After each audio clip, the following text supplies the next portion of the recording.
in another person on the forefront of this movement. Gary Shapiro is the president and CEO of the Consumer Electronics Association, the world's largest consumer technology trade organization. And he also believes that foreign talent plus innovation equals more U.S. jobs in this country. Gary, great to see you again.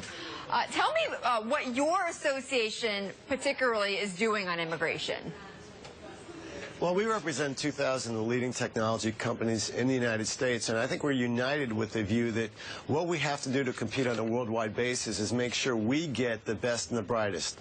The people that we educate in our universities, the people with high skills that we have to import. Yes, they're great Americans, they're the bulk of our workforce, but this is like Major League Baseball. You want the stars from around the world, and you want them to work for you. And plus, we also have to make sure that startup companies can come here, feel comfortable, and if they're creating jobs, they need to be able to come here, stay here, invest, and know that they have a future here. Because we're competing with Canada, with Europe, with Australia, New Zealand. They're getting real aggressive now going after the top people. Right. I know that someone told me recently that Canada, for instance, passed their own measures in which they allow any foreign-born entrepreneur who has raised a certain amount of money from a particular venture capital firm there, that they will be allowed to get basically automatic citizenship in Canada. And Canada has placed a big billboard right outside the San Francisco airport. It says, have H-1B visa problems? Come to Canada. They have a good strategy on immigration. Yes, they're competing with us, and they know it. And you combine that with our crazy tax policies, which encourages our best companies to put their money overseas, and then you combine it with a hostile government where, you know, Apple, for example, is called on the carpet for being successful in following the law.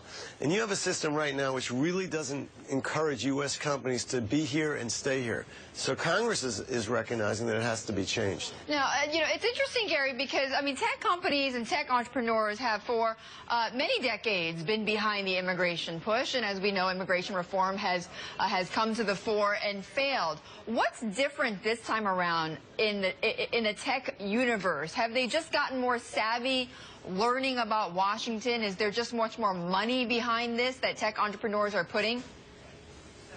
I don't think it's a matter of money or being savvy about Washington. I think it's a matter of the times. You know, since the 2008 recession, the tech community has really been the driver of growth in this country. And politicians recognize that you could either raise taxes, cut spending, or grow. And growth comes from innovation.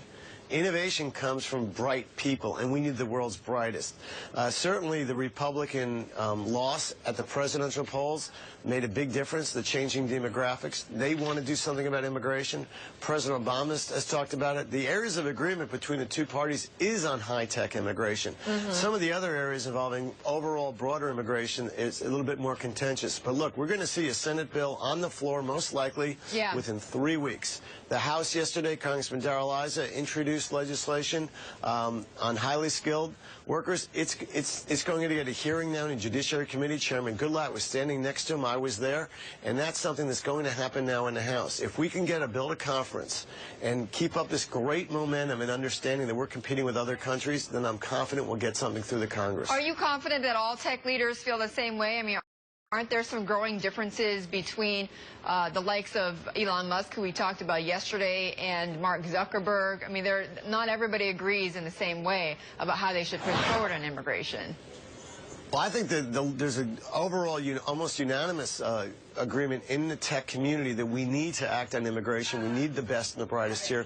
There might be some disagreement at the fringes, but among my membership, of 2,000 companies, including almost every leading company, I've yet to detect any disagreement. Even the pure American companies are saying, look, we're having trouble hiring the best and the brightest.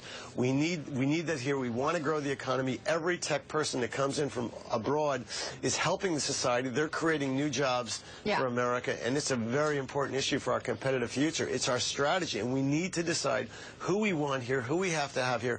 And look, with the National Science Foundation giving $7 billion a year to educate STEM people in masters and PhDs from around the world at U.S. universities, we all agree we want those people to stay here. We need them here. We don't want them going abroad and competing our competition. Gary, thank you. I appreciate you joining me. Gary Shapiro, the Consumer Electronics Association president and the CEO on immigration reform.